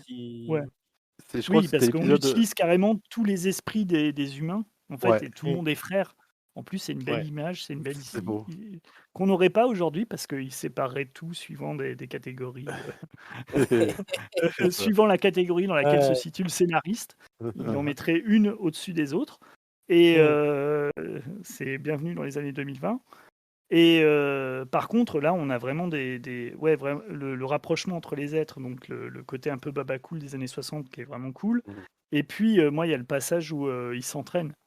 ouais, Ah ça, Tu j'adore. vois l'entraînement intensif, la case là où professeur Xavier, Il taille tout. vraiment les houspis, il les traite Ah vraiment ça comme mais des moins que rien ah, pour il est pas qu'ils revenu se pour dépassent. rigoler, Xavier. ah Mmh, Ouais, c'est ouais, moi je trouve cette version, enfin cette description de Xavier, je la trouve vraiment super. Moi, j'ai jamais été trop fan du Xavier, leader enfin pas pacifique, mais en tout mmh, cas le gentil mmh, ouais, professeur, cool, je vous donne des bonbons et puis, Et tout ça, bon, ça marche bien dans le film parce que je trouve que Stewart incarne vraiment bien le truc, mais dans les BD, en fait, je trouve que le personnage de Xavier est intéressant quand il est pas là.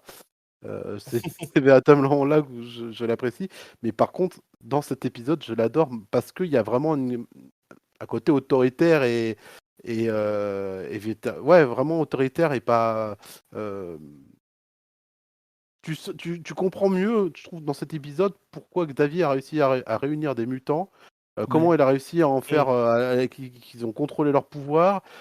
Tu comprends mieux le Xavier, limite, tu perçois mieux le Xavier de la jeunesse, le mec, le baroudeur, tout Mm. ça. Enfin, il y a, plutôt que Xavier, le gentil Pépé, dans son fauteuil roulant, quoi, tu vois.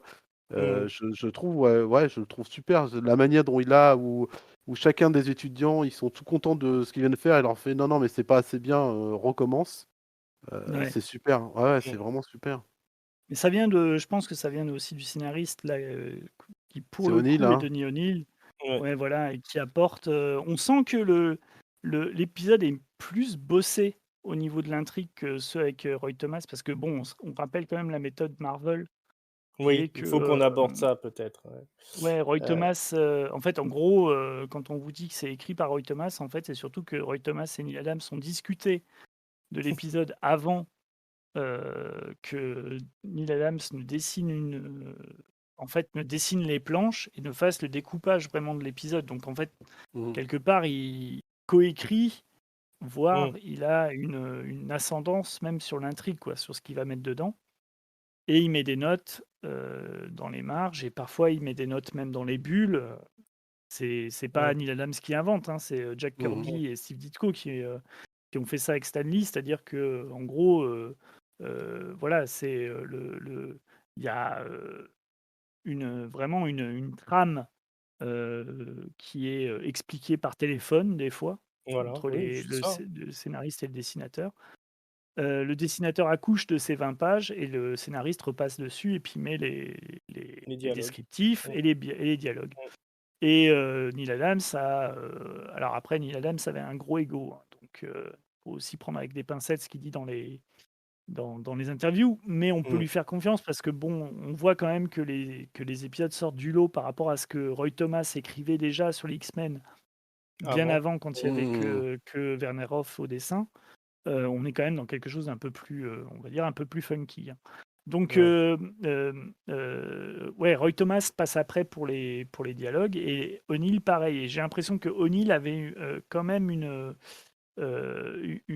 présence un peu plus forte et une influence un peu plus forte sur Neil Adams, peut-être plus de confiance, Mm. malgré le fait que Neil Adams a déclaré dans une interview que c'était pour ça qu'il était parti, parce qu'il voulait Mm. continuer à bosser avec Roy Thomas sur les X-Men, et que du jour au lendemain, Roy Thomas est parti et a laissé O'Neill sur l'épisode-là. Il a dit bah, c'est comme ça, je claque pas la porte.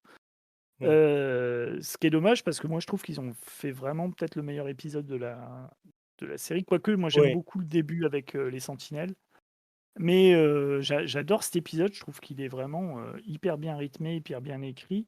Et je Mm. pense que ça vient aussi de O'Neill. Je pense que O'Neill avait quand même en tête O'Neill a toujours été meilleur que. Enfin, O'Neill était aussi un scénariste qui a beaucoup bossé chez DC, ou chez DC Comics comparé à chez Marvel, tu bossais quand même avec un script Ouais. euh, complet.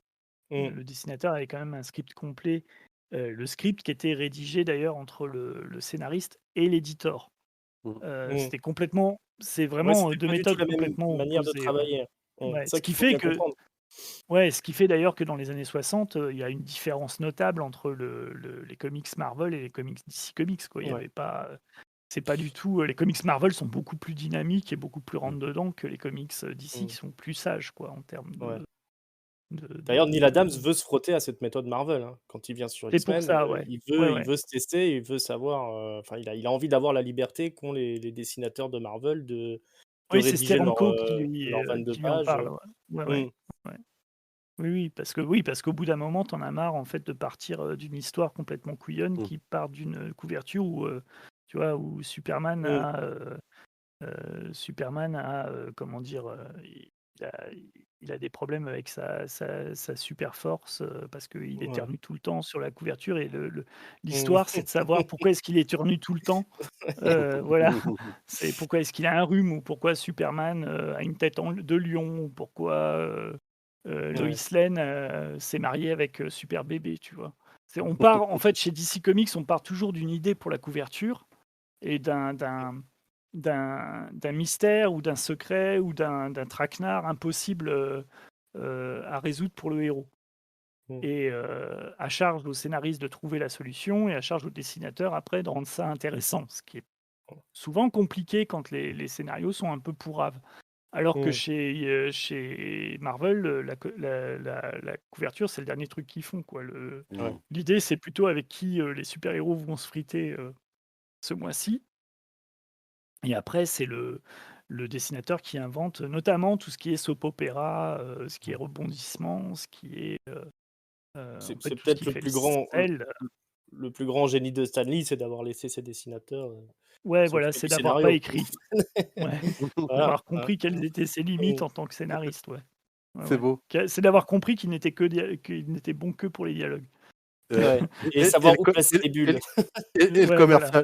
commercial et savoir Le vendre le truc aussi. commercial, c'est Ouais, ça, ouais. c'est ça. Parce que Neal Adams Ouais. raconte qu'une fois, il avait aussi, dessiné une bulle pour, mettre du texte, sur un scénario qu'il avait envoyé à Stan Lee et Stan Lee était furieux, il a dit: «Tu pas toi qui poses les bulles, c'est» Ouais. il l'avait engueulé, il lui avait mis une soufflante, ça c'est mon C'est job. ça. Je pense parce qu'il Ouais. savait son utilité et qu'elle était Ouais. qu'il était qu'on pouvait se passer de lui en fait, mais c'est lui qui décide d'où se placent les bulles, c'est Bah, d'ailleurs, différent. il y a eu un gros clash peu avant que Neil Adams ne meure entre lui et Roy Thomas Mmh. sur la paternité de la guerre Kree-Skrull, puisque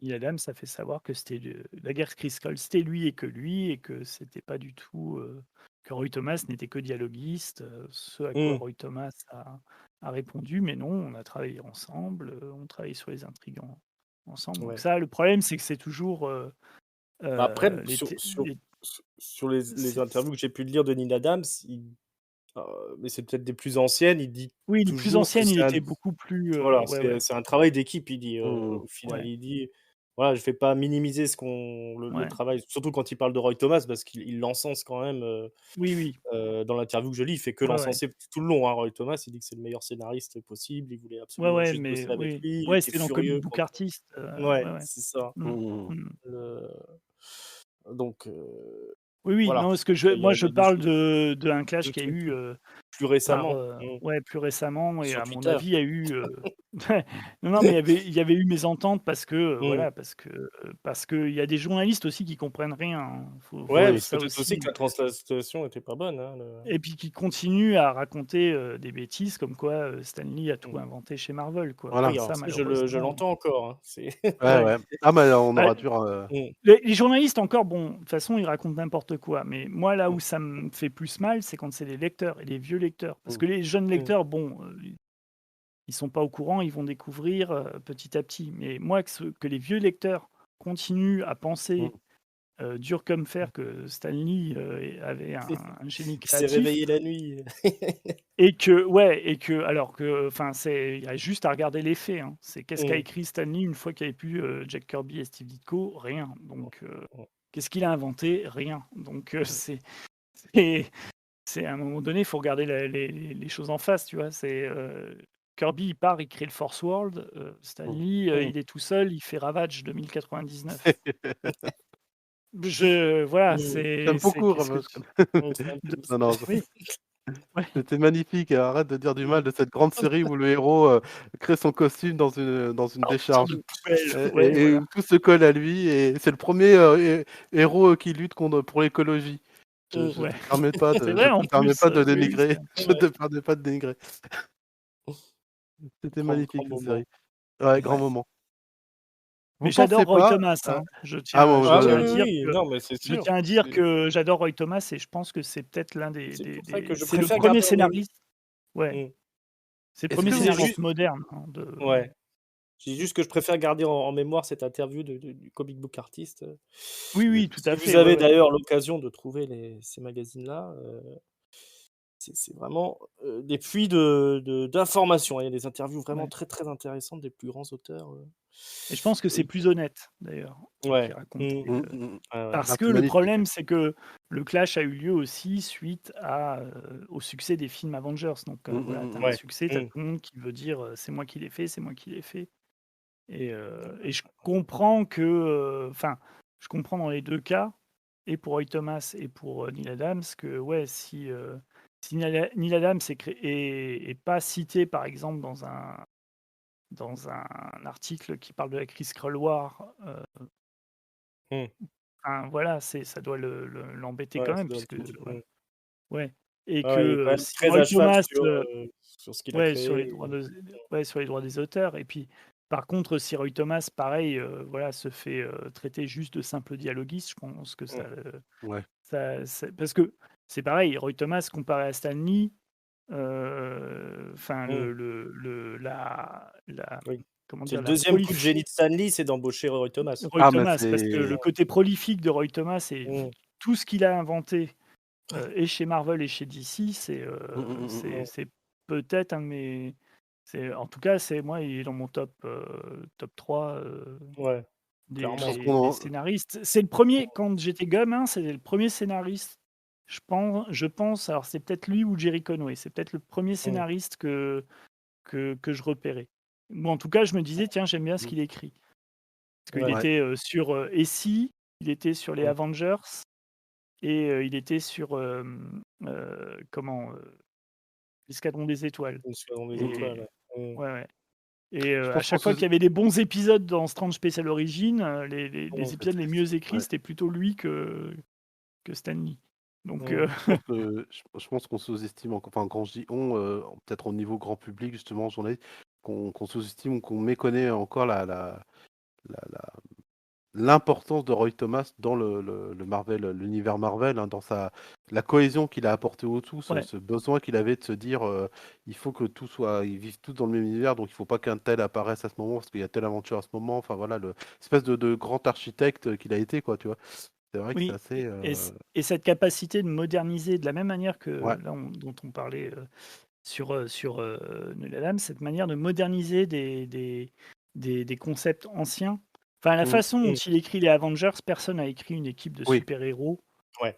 comme lui l'a écrit, parce qu'il se base au départ un peu sur, on voit qu'il il a ses personnages et puis il sait pas trop quoi en faire, parce que c'est complètement à l'opposé de ce qu'il adore, c'est-à-dire la Société de Justice, la Ligue de Justice. Enfin, surtout la Société de Justice, parce que c'est vraiment Mmh. je crois sa bande dessinée préférée, c'est All Star Comics. Donc, la Société de Justice, et il a complètement l'inverse. C'est-à-dire qu'il a que des personnages de seconde zone, Mmh.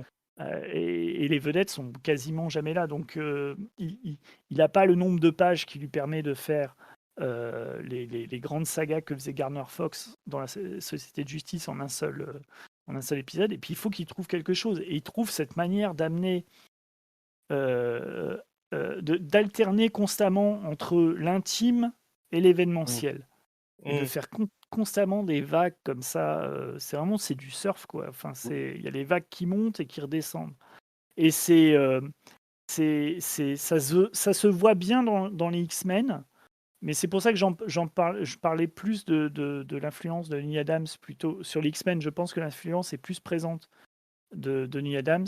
Sur les Mmh. Avengers, par contre, Ouais. je retrouve plus, moi, le style de Roy Thomas, parce que Mmh, Mmh. mmh, mmh. la guerre Kree-Skrull, c'est même pas, je trouve, le sommet de ces Avengers. Je trouve que c'est même Ouais. une des sagas les moins C'est intéressantes légèrement qu'il a. surcoté, Ouais, alors que ce qu'il fait avec John Buscema avant, c'est tout aussi Ouais. Mmh. bon, voire Sal Buscema, voire Ouais. Barry Smith, c'est tout aussi bon, sinon meilleur. Ouais, je trouve que cette façon qu'il a, ouais, vraiment de mettre en valeur certains personnages, pendant un épisode, et puis après tu passes complètement à quelque chose d'autre, tu vois? Tu vas avoir un épisode centré sur Vision, après ça va être sur Black Panther, Mmh. après ça va être sur le couple de la Guêpe et Hank Pym. D'un coup, ça va être sur Œil de Faucon qui change de costume. Et tout est toujours. Et comment dire, les intrigues t'as du cosmique. Et puis d'un coup, tu vas te retrouver vraiment à New York. Tu auras des adversaires qui seront surpuissants, où ils vont aller dans des autres dimensions. Et puis tu vas avoir des autres adversaires, ça sera le moissonneur, quoi. C'est juste un mec avec une faux, mais qui sera tout aussi dangereux. Et, Ouais. et j'adore. Donc c'est pour ça que je parle plus. Moi, je pense que ce qui fait la qualité là, des X-Men, c'est plus Neil Adams, vraiment. Je pense que c'est Ouais, lui qui est clairement. Ouais, euh, d'accord. plus au poste de commande. D'ailleurs, c'est pour ça que ça dure pas longtemps, ça dure que 9 Mm. épisodes, parce que c'est quelqu'un aussi qui se crame assez rapidement, je trouve, en termes d'idées. Tu as beaucoup ça chez les dessinateurs. On en parle souvent Ouais. avec John Byrne, où en fait, il a beaucoup d'idées au Mm. début, puis après, à un moment donné, tu sens qu'il se lasse, Mm. et voilà. Mm. Tandis que Roy Thomas, les Avengers, c'est clairement un boulot de scénariste, quoi. C'est vraiment quelqu'un Mm. qui fait vivre ses personnages et qui les rend hyper attachants. Il tient sur la durée. Il tient sur Mm. la durée, ouais. Ouais, ouais. D'ailleurs, à tel point que quand il part et qu'il file les clés à Steven Gerrard a qu'une peur, c'est que il casse que Roy Thomas avait fait, et il va apporter lui-même sa propre patte d'auteur sur ces épisodes. Et l'enchaînement Roy Thomas Steven Gerrard, c'est quand même c'est magique, quoi, sur une série qui est pas simple à écrire comme les Ouais. Avengers. Et puis voilà, c'est une époque pas si lointaine où justement quand un scénariste reprenait une série, il se disait pas je reprends à zéro et je fais mon truc à moi. Non, je Mm. vois un peu ce qu'ont fait les copains et puis et si Ouais. je veux apporter mes Ouais. trucs, et ben je l'amène tout doucement, de manière assez cohérente pour faire amener mes trucs à moi et je Bah, comme salope là pas le avec boulot avant, quoi.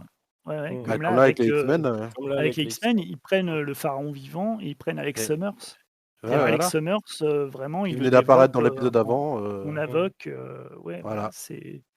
Ouais. c'est. Il reprend les Est-ce qu'on parle sentinelles. ouais, est-ce qu'on parle aussi Ouais. de l'impact qu'ils ont eu du coup sur Claremont et John Byrne? Parce que John Byrne a carrément fait un texte Ouais, à il faut l'époque mentionner ça. Il faut le dire. sur l'influence qu'avaient eu les X-Men de Neil Adams, parce qu'il explique en gros que John Byrne explique qu'il était fan des X-Men quand ça a débuté. Et puis, il a eu une période où il lisait plus de comics pendant les années 60. Et quand il a repris la lecture de comics, il est tombé sur les épisodes de Neil Adams dans les X-Men, parce qu'il voulait voir ce que c'était devenu, en fait. Mm. Ce qui était son groupe préféré, il Mm. disait même plus que les 4 Fantastiques. Mais lui, il était encore avec le souvenir des épisodes de Stanley et Jack Kirby, donc le tout début. Et il a dit, en fait, il y a quelque chose qui a, qui a fait tilt, quoi, chez Mm. John Byrne. Et c'est devenu, je pense, la base pour lui de comment tu fais un comics de super-héros. Mm. Et Mm. ce dont on parlait, quoi, le côté mélo, le côté enchaînement de péripéties, puis surtout le côté, je pense, glamour des personnages. C'est-à-dire que Ouais. vraiment, les X-Men n'ont jamais été aussi impressionnants physiquement, Oui. Mm. plastiquement, Ouais, que ouais, ouais, chez totalement. Neil Adams. Et oui, la façon dont il design les costumes, Byrne, il repompe énormément la façon dont effectivement Neil Adams a repompé a conçu les costumes de Havok ou de Angel.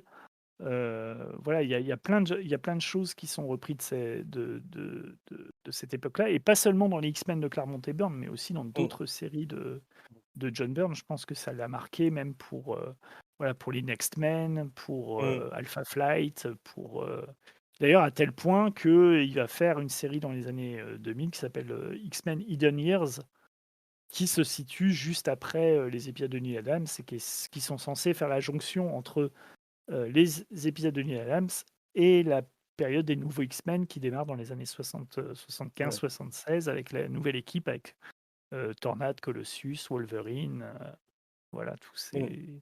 La ces série personnages. Bankable. Ouais. Ouais, ouais. Et où il va se faire ancrer par Tom Palmer. Aussi, où il va adopter un Ouais. style Mm. proche finalement de Neil Oui, Adams. même dans la mise en page aussi. Mm. Ouais. Mm. Ouais. Mm.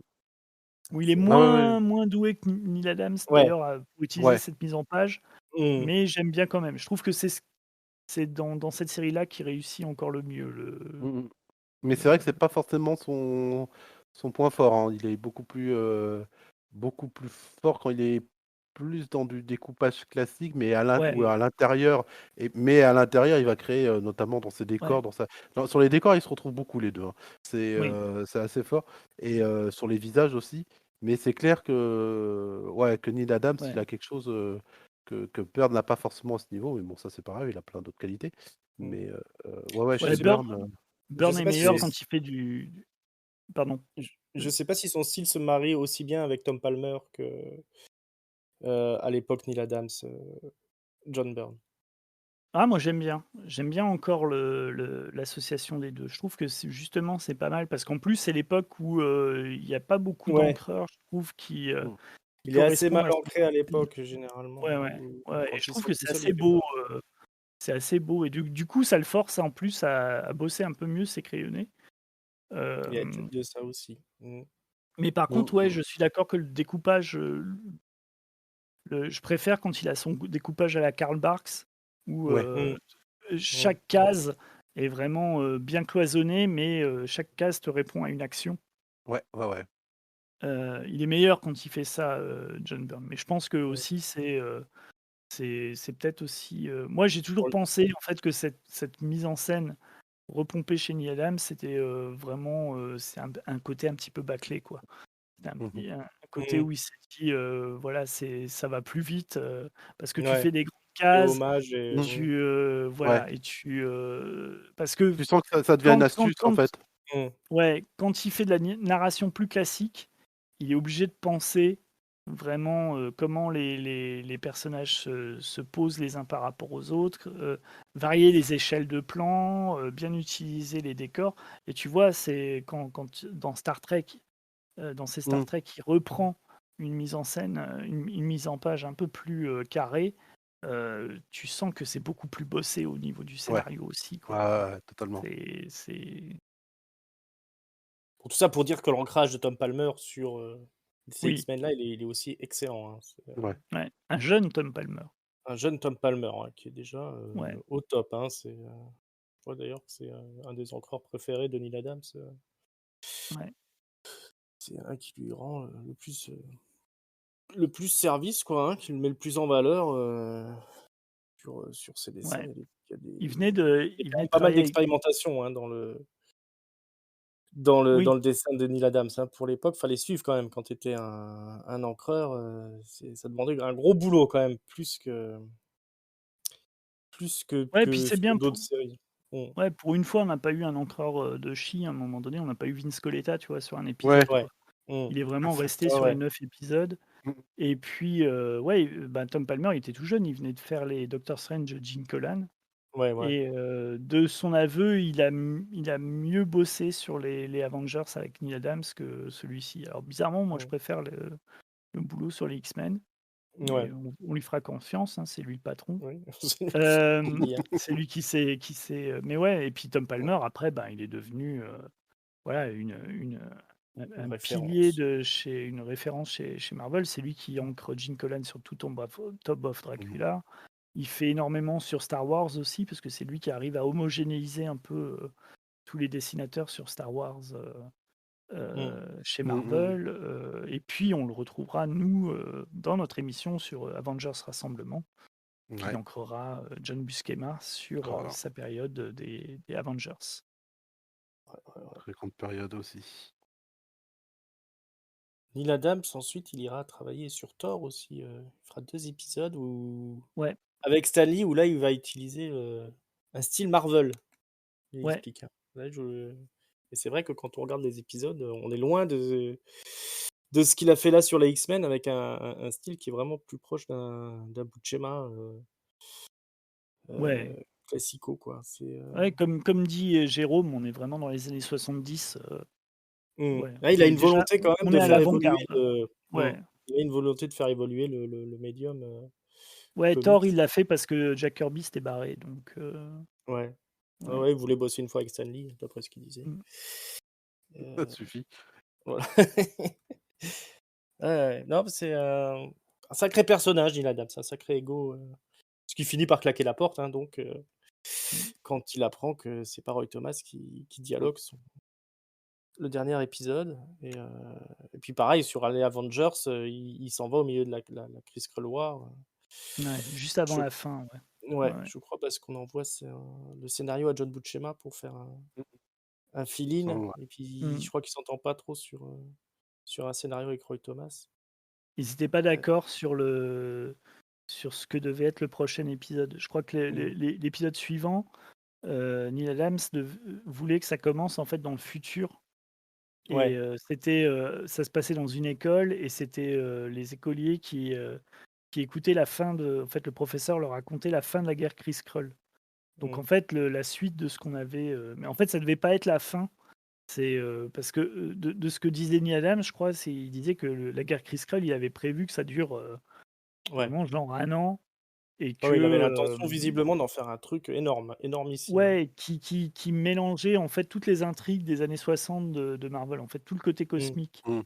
Un peu ce qu'on a eu avec, Annihilation, avec, voilà, ce genre Ouais, de choses ou, Infinity de Jonathan Hickman, ouais. heu, sur les Bon, Avengers, quoi. ouais. Où tu as, 3 intrigues différentes, Mmh. c'est-à-dire, une dans l'espace, une sur Terre, Une dans voilà, base spatiale, Mmh, un truc mmh, comme mmh. ça, ouais. ouais et c'était, et ça s'est pas fait. Après, Neil Adams, il a toujours eu beaucoup plus d'idées que, Mmh. ce qu'il en a réalisé donc voilà, Ouais, ouais, ouais.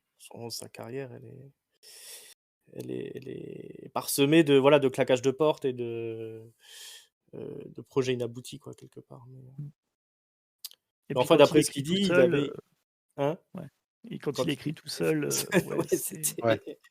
ouais, ouais. c'est un peu la cata donc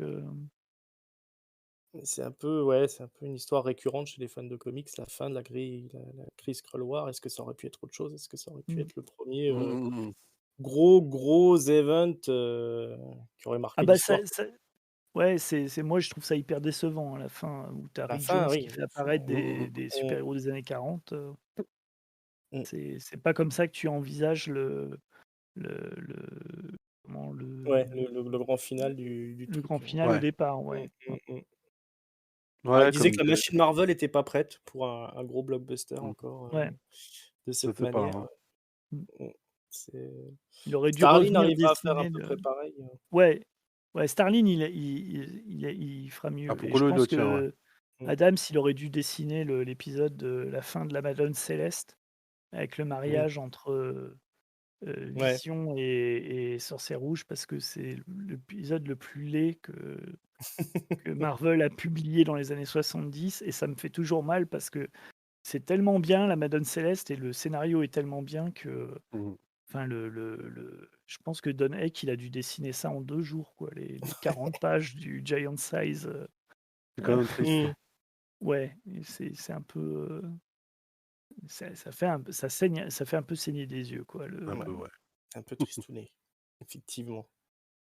Bah, voilà, je crois qu'on a fait le tour, non, de la Ouais, question? ouais, On a quoi? les X-Men de Adams, c'est bien, lisez. Voilà, lisez-les. Heu, il y a pas beaucoup d'épisodes, ouais. ça fait partie un peu de ces Puis ça a été réédité plein de fois, donc vous pouvez le trouver en oui, Oui, TPB US, vous pouvez le ouais, trouver, dans les intégrales, en de Panini, je sais Panini, plus ouais, ouais. laquelle, ouais, 69 et C'est puis, 60, ils ont dû le faire, dans la collection Hachette à mon avis, oui, oui, oui, il me semble, ouais et c'est l'intégrale 69-70 et mmh, je serais pas étonné qu'ils sortent ça en épique un jour aussi, ouais, ce serait pas mal. Ah bon. En ou sur tout cas, c'est superbe. des bonnes stations d'autoroute Ouais, aussi. parce que c'est vrai que l'intégrale, c'est sympa, mais le papier glacé, ça rend pas forcément, ça renforce pas, non plus bah, il y a le eu trait. une artist edition chez Ouais. IDW, il y a eu, je crois qu'il y a eu aussi, ils l'ont réédité aussi dans les années 80, hem, donc vous pouvez trouver, Mmh, ça mmh, mmh, s'appelle, mmh. X-Men Classics, Oui. Starring X-Men, Mmh, voilà, en 3 numéros et vous avez tous les épisodes de Neil Adams. ouais. Ça, voilà, ça c'est vraiment on était vraiment sur un classique, de l'ère Marvel. Alors, Totalement. il faut qu'on choisisse un moment classe et un moment qui craint. Est-ce que vous avez fait vos choix? Oui. Oui, monsieur. C'est bien, vous avez bien travaillé. Jérôme, vas-y. Honneur au Lord of Babylon. Alors, moment kiff. Bon, c'est vrai que sur les moments forts, hein, on a l'embarras du choix. Un passage qu'on n'a pas souligné et que j'aime beaucoup, c'est dans l'épisode donc des Sentinelles, c'est quand les X-Men attaquent la base des Sentinelles. Mmh. Donc les X-Men, donc le Cyclope, Marvel Girl et le Fauve, hein, parce que les trois autres sont bloqués. Et je trouve leur attaque géniale, notamment le moment où ils arrivent dans le vaisseau, où on découvre dans un petit vaisseau que les Sentinelles ont capturé Vif Argent, la Sorcière Rouge et le Crapaud, et que les X-Men prennent leur costume pour pouvoir Mmh. utiliser leur pouvoir, sachant que les Sentinelles vont croire que c'est Vif Argent, c'est la Sorcière Rouge et c'est le Crapaud, et du coup ils adaptent leur pouvoir à cela, sauf que c'est Cyclope, Jean Grey et le Fauve, et j'aime beaucoup ce passage-là. Il est fun, il est beau, et pareil, encore une fois, la Sorcière Rouge la Sorcière Rouge, Marvel Girl est superbe aussi, vraiment bien illustrée. Mmh, mmh, Et mmh. le moment qui craint, alors c'est pas vraiment un moment qui craint, c'est plus une déception que parmi en fait le meilleur des X-Men qu'ils ont repris, il y a un personnage que j'aurais tellement voulu voir sous le dessin de Neil Adams, c'est le Fléau. Ouais. C'est dommage. Et moi, mon hypothèse étant que l'épisode qui suit après les Nord où les X-Men rencontrent Hulk, mon hypothèse étant que je me demande si Adams n'aurait pas continué à ce moment-là, c'était pas Hulk pour rétablir enfin pour sauver ou en tout cas sortir de la transe le Xavier, mais le Fléau. Voilà, c'est mon Mmh. hypothèse ou en tout cas peut-être mon fantasme. Et c'est vrai que j'aurais tellement voulu voir le Fléau Parce dessiné qu'il par est, Neil Adams. ouais, Mmh. On le parce voit qu'il est pas, pas c'est terrible. Le... avec Hulk, c'est pas terrible du tout, hein. Ouais, C'est ouais, vraiment. ouais. Mmh. Donc voilà, donc j'ai pas de moment qui craint, je te dirais juste, c'est cette obsession parce que ouais, le Fléau avec Neil Adams, ça aurait été superbe. Ouais. L'épisode avec Hulk, d'ailleurs, qui fait suite à la période Neil Adams, c'est le dernier épisode des Les anciens X-Men, ouais. X-Men. Ouais. Après, ils La série ont s'arrête. publié uniquement des rééditions des vieux épisodes Mm. jusqu'à l'arrivée donc des nouveaux X-Men par Len Wein, Dave Cockrum Mm. et Chris Claremont. Mmh. Un moment, un moment Alors, top, Isaac? le moment top, ouais, bah, toute la double là, avec les écrans de télé et Mm. Mmh. comment, le Fauve et Iceberg qui sont attaqués par des sentinelles Ouais, il est Mmh. avec, superbe. le Iceberg qui essaye de geler, une des sentinelles, le sentinelle explose, il essaye de faire un surf et puis il Mmh. se fait, gazer, par, des sentinelles et en donc tu as les 5 barres transversales là où il y a les actions et puis en continu, il y a les petits écrans, de télévision où on suit, la tirade de Larry Trask contre les mutants, ouais, Mmh. Bon, c'est super. super, Ça, c'est quand même c'est super intense, quoi, dément, quoi. cette, Ouais, de toute façon, mmh. tout l'épisode est mortel. Moi, je trouve la saga des Sentinelles, c'est vraiment excellent. J'aime bien aussi le petit passage où, pour la première fois, Havok utilise ses pouvoirs et tu as Mm. la Mmh. caméra qui se rapproche de lui, là, en plongée, c'est super cool. Et un moment qui craint, moi, je suis pas méga fan, en fait, de Sauron, et de son origine, qui est un peu, c'est un peu, le comment, ouais, on se croirait Parce un que c'est peu un dans hommage à Tolkien, c'est ça qui ne va pas? ah oui, c'est Dis-le. vrai en plus. Oui, Ah oui, ouais, c'est. oui, c'est vrai que j'ai pas calé, non, non, mais je sais pas le côté, ouais, l'enfant qui est recueilli là par, le père richissime et sa Mm. fille et il veut pas Ouais, ouais, non mais. qu'il se Ouais, marie. c'est un Là, peu tiré par les cheveux, hein, l'histoire. ouais, ouais, Puis c'est même un et peu j'aime toutes ces réactions: «Je vais au pôle Nord, pour me suicider», ouais, Oui. ouais, j'aime pas trop moi ce mais de toute façon, j'aime pas trop moi ça ce paraît genre de logique pour lui, personnage, mais mmh, de monstre humain, moi j'ai jamais trop aimé en fait ce genre J'aime pas trop non plus Man Bat, donc comme ça, Mmh. voilà, c'est assez, Tu restes cohérent. assez raccord, Mmh. ouais, ouais. Ou Swamp Thing, par exemple. Même Swamp Thing, je suis pas fan, moi, de ce genre de personnage, Mmh. qui, voilà. Donc Les hommes monstres.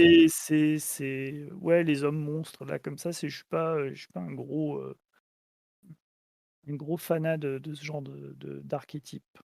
Voilà, mais Ouais. c'est vraiment pour, mais après à la relecture, j'ai J'aime vraiment pris mon pied et je Ouais. trouve quand même que les passages voilà, malgré le fait que j'aime pas trop Sauron, j'aime bien les passages, soap opéra, dans son cabinet Mmh. médical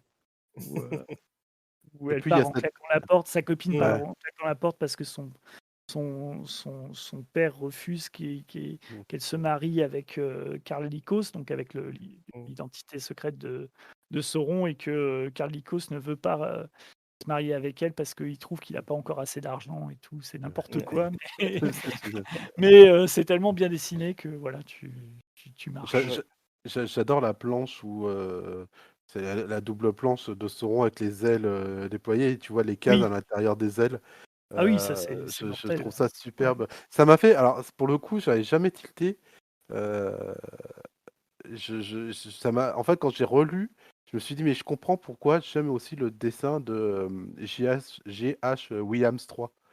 Que Oui, je trouve qu'il est exactement dans ce même et qu'il le maîtrise, hein, exactement, ce ouais. délire Ouais, ouais. Ouais, de ouais, de symboles où à l'intérieur tu mettras tes cases et ça m'a fait effectivement, ouais. tilt là en relisant et si mais je comprends pourquoi enfin je comprends parce qu'en soi déjà c'est beau, hein, mais je comprends pourquoi ça m'a vraiment résonné parce qu'à l'époque de gamin quand j'avais lu le truc pour Sauron, ça m'avait déjà bien halluciné des planches comme ça et là ça m'a rappelé ça.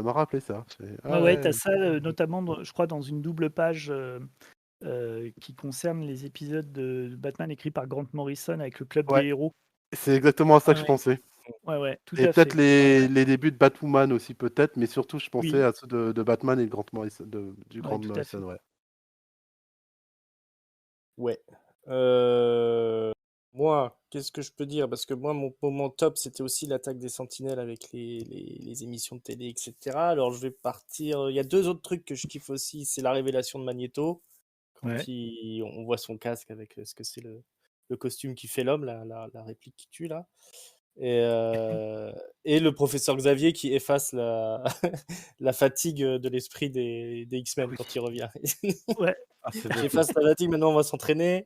Vous êtes pas fatigué, c'est parti. Et c'est entraînement intensif. Je pense que normalement, théoriquement, à la fin, ils sont morts, hein, les X-Men. Il aura C'est sauvé le monde, vachement mais il aura tué ses élèves.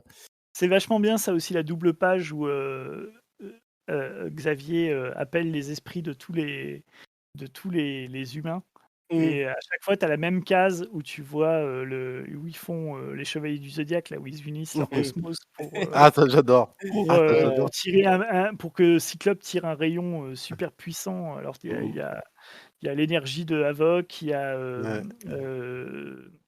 Marvel Girl qui appelle tous les esprits et puis il y a, Iceberg qui rafraîchit le Qui corps de Mmh. de de Cyclope pour pas qu'il y ait Ouais, de ouais, ouais, ouais. soucis tout, Mmh. c'est ah non ça super c'est cool, génial. quoi. Ouais. Ouais. Ça fait L'union quand des même, pouvoirs, ouais. ouais, Ouais. c'est quand même le point culminant, hein, de la Ça fait série quelque très, part. ça fait Ouais. très Ce pas même truc pas reste, Chevalier du Zodiac, ça fait très mmh, Sentai, tu sais, Bioman, à la fin, mmh, ils s'unissent pour le gros ouais. Ouais. canon pour tirer sur le Glumout là, tu vois? Ça fait Mmh. très ça. Donc c'est Et très puis bien. ouais.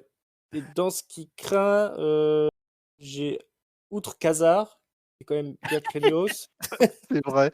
Ah putain, oui, c'est vrai. Remarquez qu'on en a pas du tout parlé, hein, pendant toute Mais l'émission. Quasar Ouais, est un c'est peu vrai. craignos à la base, hein. Ouais. Khazar est gênant.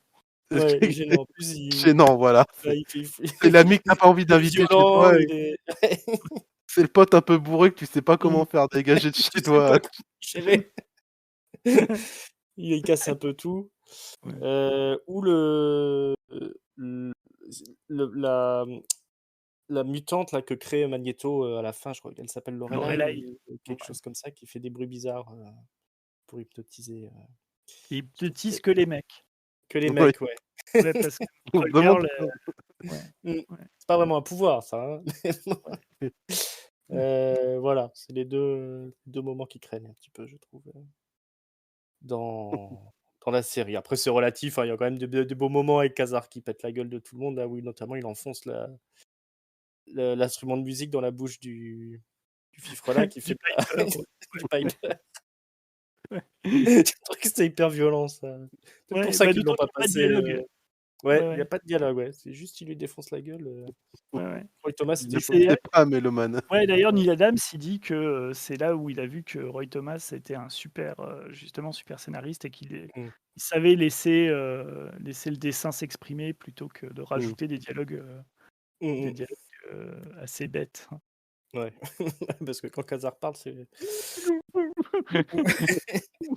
Tu m'as mangé mon instrument.